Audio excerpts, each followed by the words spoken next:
Hi, everybody. Wednesday is Earth Day, a day to appreciate and protect this precious planet we call home.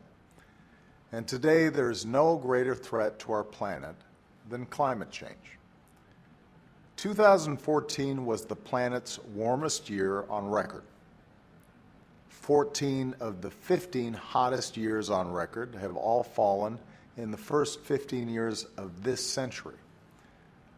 This winter was cold in parts of our country, as some folks in Congress like to point out, but around the world, it was the warmest ever recorded. And the fact that the climate is changing has very serious implications for the way we live now. Stronger storms, deeper droughts, longer wildfire seasons. The world's top climate scientists are warning us that a changing climate already affects the air our kids breathe. Last week, the Surgeon General and I spoke with public experts about how climate change is already affecting patients across the country. The Pentagon says that climate change poses immediate risks to our national security. And on Earth Day, I'm going to visit the Florida Everglades to talk about the way that climate change threatens our economy. The Everglades is one of the most special places in our country, but it's also one of the most fragile. Rising sea levels are putting a national treasure and an economic engine for the South Florida tourism industry at risk. So climate change can no longer be denied or ignored. The world is looking to the United States, to us, to lead. And that's what we're doing. We're using more clean energy than ever before.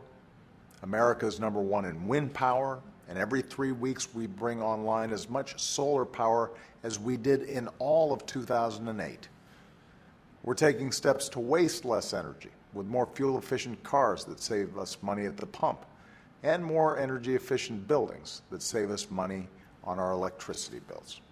So thanks in part to these actions, our carbon pollution has fallen by 10% since 2007, even as we've grown our economy and seen the longest streak of private sector job growth on record.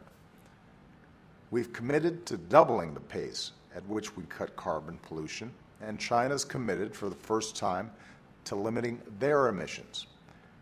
And because the world's two largest economies came together, there's new hope that with American leadership this year, the world will finally reach an agreement to prevent the worst impacts of climate change before it's too late. This is an issue that's bigger and longer lasting than my presidency. It's about protecting our God-given natural wonders and the good jobs that rely on them. It's about shielding our cities and our families from disaster and harm. It's about keeping our kids healthy and safe. This is the only planet we've got. And years from now, I want to be able to look our children and grandchildren in the eye and tell them that we did everything we could to protect it. Thanks, everybody, and have a great weekend.